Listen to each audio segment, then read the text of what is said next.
So, what do you got on your mind, Jim? Many things. All right, so what does Masonry mean to you? Masonry, operatively, is the extraction of natural resources from the earth and the conversion of those resources, be it stone, into a beautiful edifice, and often meant to exalt and represent God's perfection, or the best human attempt at that representation. I think that's a perfect metaphor for a work that we could do, Masonry being work, ourselves being that natural resource, extracting our own divine essence and attempting to edify and represent God as best we can in our human forms and exalt him by our own feeble attempts as humanity. And how old were you, and what inspired you to join Masonry?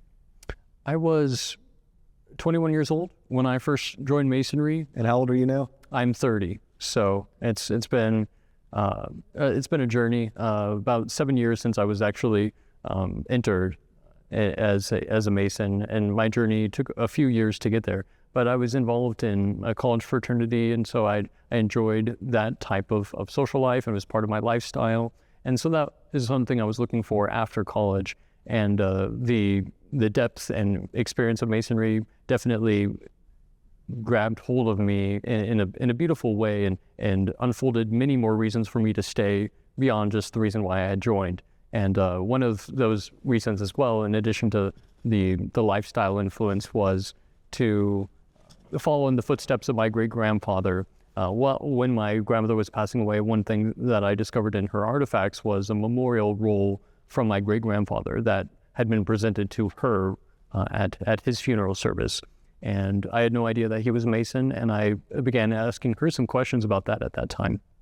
Before she did pass away, I informed her I was petitioning the lodge, and so I was glad to leave her with that confidence on my future trajectory, that I would be surrounded by people with similar ideals and philosophies as her father, and I wanted to honor her by that. What are some examples of good that you've seen Masonry do in your own communities? I've seen it dissolve away the element of ego that so often causes people to think of themselves as opposed to those in need. And there's many needs in the community around us. It's almost overwhelming at times. If we look too closely, we can get lost in wanting to address all of those and solve as many problems as we can. And then we sometimes shut down with that state of being overwhelmed. And it's good for us to allow our ego to dissolve away. And Masonry confronts us, it humbles us, it levels us all, again, making and emphasizing the quality of humankind.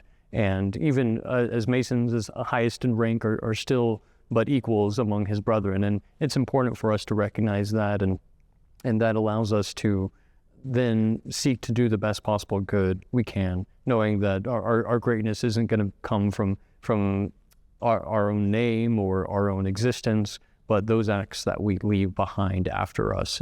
And that's an important emphasis that Masonry has taught me, and I think it's a universal truth that all people should be taught and are probably exposed to at some point in their lives. But the way that it's emphasized in Masonry, I really took that to heart, and I've worked and striven through my life to embody that and to bring that into reality. So I really appreciate that humbling experience, and the more we can be humbled without being completely destroyed, I think the better we'll be as a resource to the world after the fact.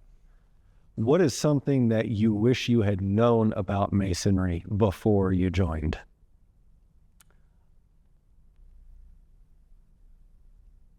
I like it to be a mystery. And I know you might consider as like, okay, it'd be good to know the extent of the dues and the different organizations you might be joining, or the extent of the evenings that you might be sacrificing away from home. I didn't anticipate all of that moving into it, and it definitely unfolded as the experience progressed. But I would say that it's good for it to be an unknown, a question mark, and to place yourself humbly and confidently in the trust of an institution that has done good for many men throughout the history, and to be relying on that trust and investing in that. it has been very fruitful for me. And so I don't regret the state of ignorance I had when I first came to the institution, but I am very grateful for the knowledge I've gained since then. Is there any advice that you would give prospective candidates who are thinking about joining Masonry, advice that would help them determine whether this is a group for them?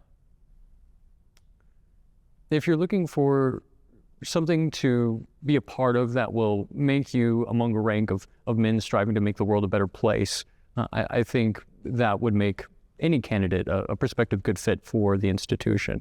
It's definitely advice I would give them is not to Google too much, not to watch too many videos. We have full exposés. Even just a couple of years ago, there was a full Master Mason degree put on in Arizona that was recorded and put out on Twitter and exposing the evil works. And it was a brother seeking to elevate one of their own members with wise philosophy and moral precepts. And through that ritual experience of initiation.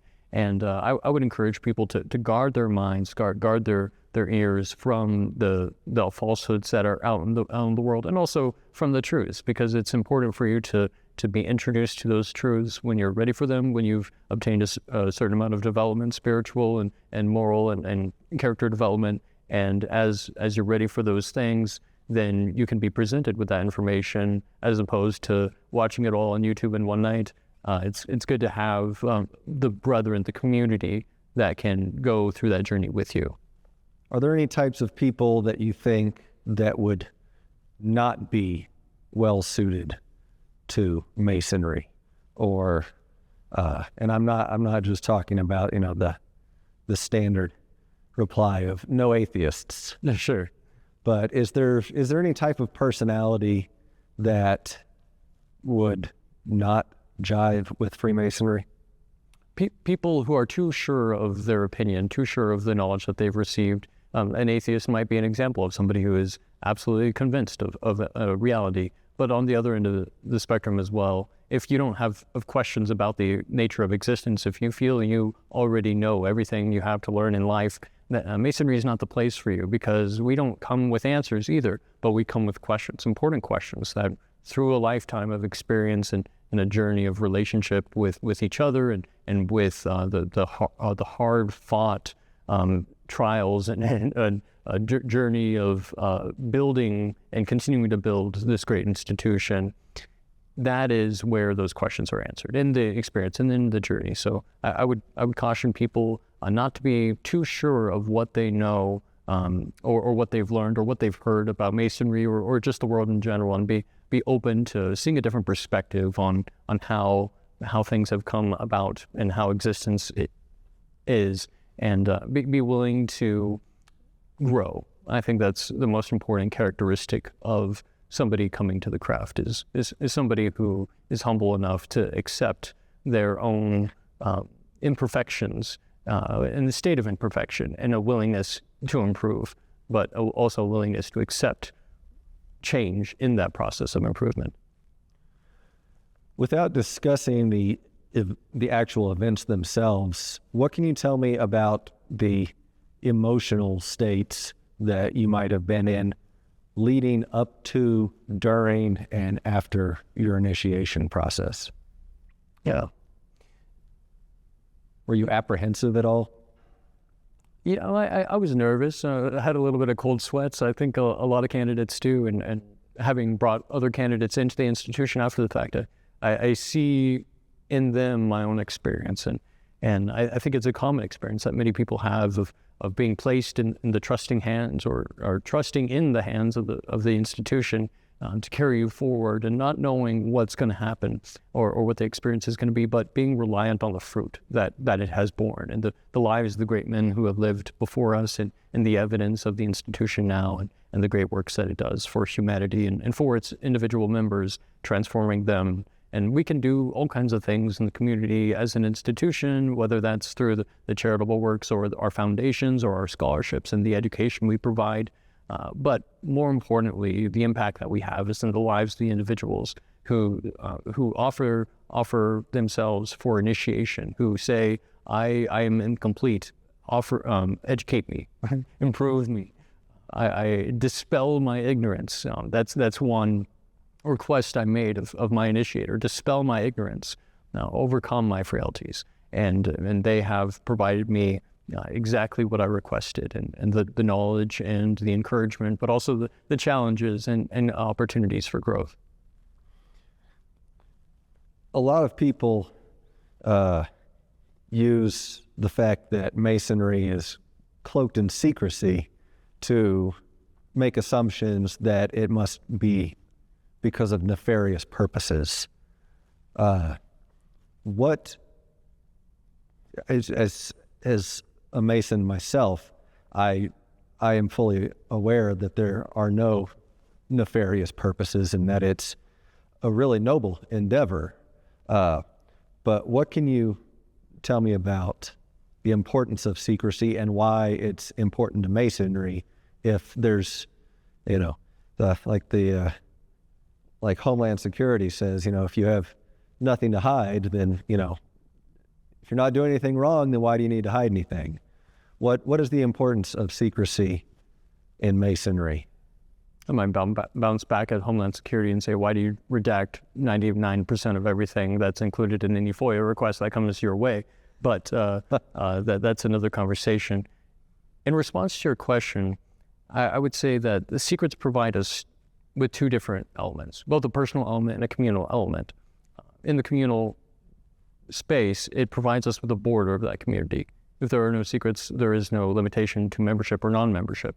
And to obtain the secret is to obtain membership. And as soon as you give the obligation to fulfill, keep the secret, then you're provided with what is secret. And that's an important test of a man's character. And the second thing that takes place is internal, and whether they can keep that secret, whether they can hold on to those truths that they're provided and revere them and uphold them and not keep them from the world necessarily, but communicate them to the world in a way that they won't be able to pass themselves off as Masons. But the good truths, the ideals, the principles, the morality that Masonry teaches could still be expressed through the man. And so it's a test of form, it's a test of integrity, it's a test of linguistics as well, is how can we communicate those things that we're taught in a way that still does our duty to serve humanity, but also doesn't allow non-Masons to necessarily infiltrate the institution and pass themselves off. So it provides both both things in that boundary to the institution, and then the test of the individual man and a character building test that we're continually developed through. And the hat that you're wearing is not a part of what you would call regular Masonry or Blue Lodge, the first 3 degrees. Can you tell me about the hat and the organization that it represents?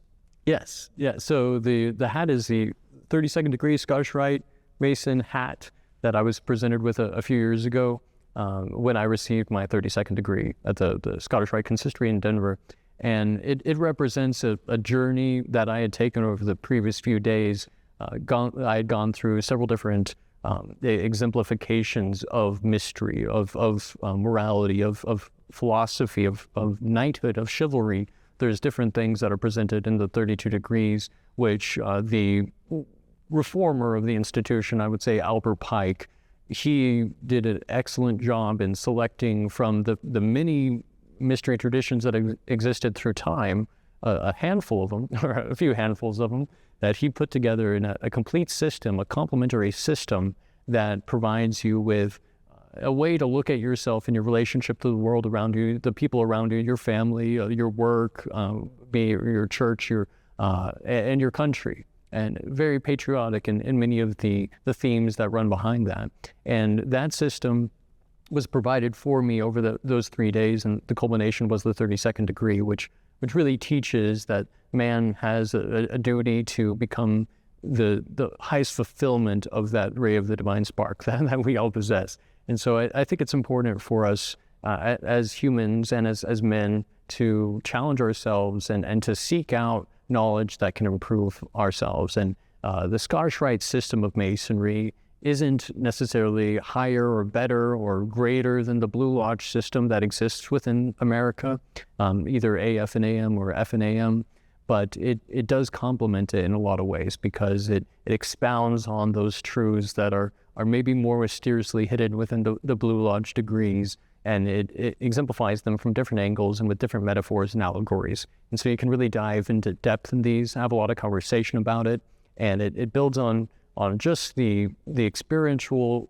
element of Blue Lodge Masonry, and also provides very much a philosophic and collegiate, in a sense, experience where you're working to achieve knowledge, you're working to complete certain works after you become the 32nd degree. That's not the end of the journey, that's just the beginning, and you want to go back and reflect on those degrees, you want to study them in depth, learn and be a part of the degrees for future candidates to be a part of the order.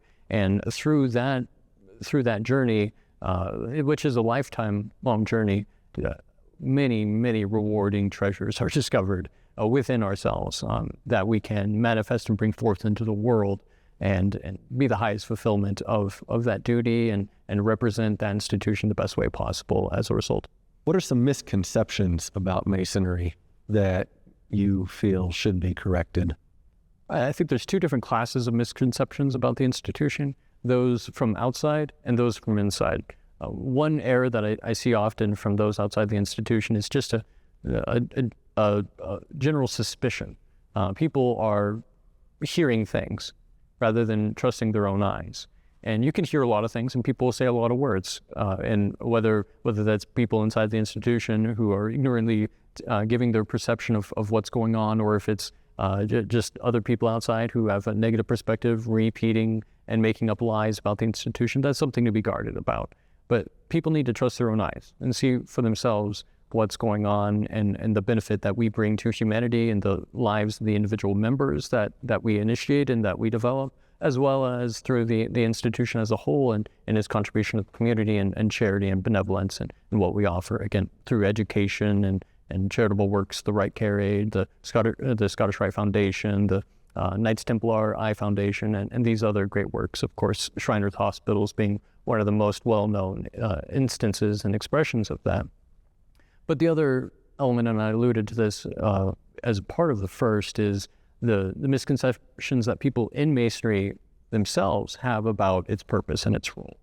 And it's been very much a diluted process over the last 130, 150 years of Masonry in the United States. The rigor required to become a Mason and to maintain membership in Masonry has been diluted. And as a result of that, people join and maintain their memberships for diverse reasons and not for the refined reason and purpose of which the institution was originally developed. And I think it's important for people to recognize that it's not just going to be a social club, though there are social clubs in Masonry that have developed over the last 150 years. And it's not just going to be an area that you can get away from wife and family and hang out with the guys. There are a lot of fraternal institutions that can provide that, the Elks, the Moose, and these others that have emulated after Masonry in different forms. And it's not just a charity either, even though we do good works. We're not like Kiwanis or Rotary in that respect either. We are specifically and should entirely be focused on the development of our membership and the improvement of our individual members. One of the concepts that I've been grappling with recently is the growth of Masonry and the reality that in the last 150 years we've had ups and downs, but we're in a downward tick at the moment, and we'll probably be bottoming out either this year or over the next few years, at least here in Colorado. Every state is different. But the growth of Masonry isn't necessarily in membership numbers or dues collected or the number of lodges that are expressed throughout the jurisdiction. It's the growth of the individual members. Are we investing in ourselves? Are we investing in each other? Are we improving each other? Are we holding each other accountable when we make mistakes in the most friendly manner possible? And if we're willing to do that, if we're willing to make those investments, I think that is a misconception that we can overcome, and as a result of moving past that, really manifest the true purpose and true reality of Masonry. You mentioned, 150 years ago. Are there any famous historical Masons that you find to be inspiring? Absolutely. One of the ones, and people really debate whether or not he was a Mason, Thomas Jefferson. But when you read him, when you understand his philosophy, and as a Mason understanding Masonic philosophy, it's hard to think that he wasn't. And even if he wasn't, he must have been well versed with that philosophy. One of the quotes I saw on a pilgrimage I took to DC a number of years ago, I saw at his memorial there inscribed on the inside surface around the ceiling. It says, "I have sworn upon the altar of God an eternal resistance towards any form of tyranny over the mind of man." And as Masons, we meet on the level. We don't necessarily have a hierophant who's in charge of what's going on and who is telling everybody what to do and what to believe and what's heresy and what's truth and what's fact and what's reality and what's orthodox. What we have is individual members deciding for themselves what is true through experience, but also being confronted when they accept falsehood. They're confronted as well with the contrast of truth. And so, that resistance to tyranny that Thomas Jefferson embodied in his life and in his works and his contribution to the foundation of the United States of America.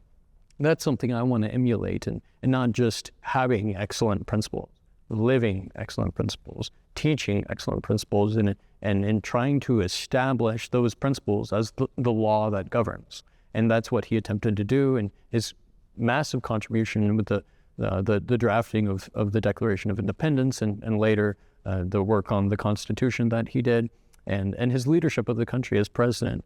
All of those contributions definitely speak to me as a life well lived. And that's one of the greatest challenges we all have is, what are we going to do, this thing or this thing in life? And if we think about living life well lived, making those choices every single day, I want to make the choices that make me more like Thomas Jefferson and other great men like him. Of course, there's many Masons who were involved in the founding of our country, but Thomas Jefferson specifically with that quote, and obviously the altar of God, that might have been a Masonic altar, so I kind of have referenced that.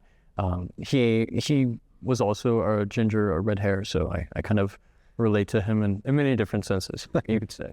Now, you've talked a lot about, your relationship with God and Masonry. Would someone who is not Christian feel uncomfortable in Masonry?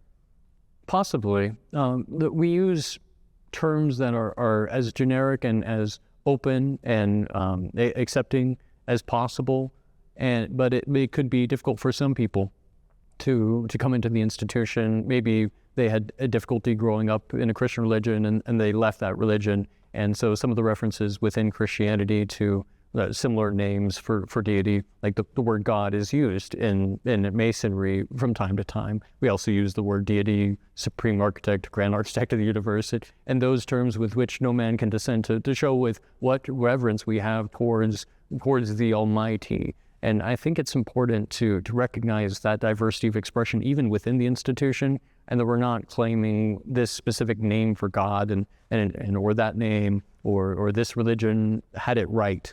But all men are coming from all different directions in all walks of life. All men who want to live good lives and upright lives, and whatever their religion, so long as it's an upright religion and they're living that religion in the best way possible. That is what we ask of each man, that they have a belief in a deity greater than themselves. So else, oath or obligation could be binding by them. And it's important that they take that obligation, the presence of the brethren there assembled, and also in the presence of the Almighty God, and be willing to humble themselves for that. Otherwise, they could say, well, I'm the greatest power there is, and I'm inverting my own obligation. My obligation meant nothing at that time. And somebody who is willing to humble themselves before God on their entrance into the institution and to make that declaration, they are worthy of our consideration and our investiture of knowledge that we hope will become fruitful. And that's necessary to be a fertile ground for that knowledge, and those precepts and that morality. They need to be humble before a being, an entity greater than themselves, or even an idea greater than themselves. Some people reference the universe or the Almighty or simply the All. That is how they, or source or any religion has many different names, but it's whatever you reference as a greater being than yourselves, the name of deity that is personal to yourselves, that you've discovered within yourself that you relate to best. That's a very personal thing. And if you come across that answer for you, it won't be in Masonry, but it'll be within yourself. And I encourage any man or Mason to keep that relationship personal and to keep that name ineffable that you use to relate with God. You're familiar with the expression, Masonic tradition informs us? Yes. But with that expression in mind, could it be interpreted that the biblical recountings that are often depicted in Masonry are maybe not meant to be interpreted literally all the time, but are more used as a symbolic teaching for these concepts of morality in the ways that any well-known story dealing with these concepts could be used? Yeah, many people will take doctrine for fact. Many people say that the Bible is fact, or the Quran is fact, or the Talmud, or the Odinic epic poems are fact. But I think fewer and fewer in the modern world believe those things on face value, and more believe the impression that those books make, and that the truths that lie within those books make on the psyche, on the mental space of the human being is extremely valuable. And so I would look at Masonry similarly. The allegories, the teachings, sure, they might have literally happened. There might have been a story somewhat similar to the stories told within Masonry, but ultimately that's less significant to its practical use within our lives today. And I don't want to go out into the world and get in fights with people or whether or not Masonry's interpretation is correct or the other one is. But I want to know, what is that interpretation doing for you? And is that bearing fruit in your life? Are you living out those truths and those examples of the stories and the heroes and the anti-heroes and everything else that takes place within an allegory, particularly the myths that we provide and experience? And so oftentimes Masonic tradition informs us. Some people will take that as truth, but I might say, well, it's probably BS, but I'm going to study it and try to relate to the characters in it. When I hear Masonic tradition informs us, I interpret that as we have modified this story to exemplify our teaching purposes in this story. And it could be, but then there's also the other side of that, and it could be that Masonry has the actual truth. So, and everybody else has it wrong.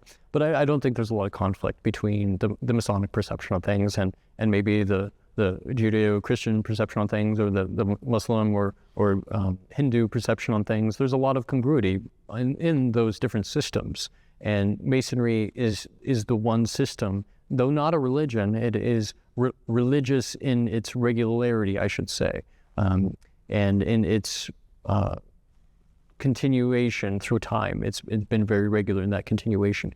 And what Masonry provides is a non-exclusive space. Many religions will say, this is the one, none other, or no other gods before me kind of thing. And Masonry has no God that it adheres to. It requires that its members have a God. And so that openness and acceptedness brings humanity together into a brotherhood. It brings them together into a relationship, a bond, where we can relate to each other, we can communicate with each other. We recognize we have differences in the way that we live and maybe in our religious perspectives on things, but the reference to deity and the reference to these traditions that may contrast or complement biblical traditions or the Judeo-Christian traditions or others isn't meant to be a conflict, but maybe an expansion on or a different angle of looking at things. You're also a member of the York Rite, yes? Yes, sir.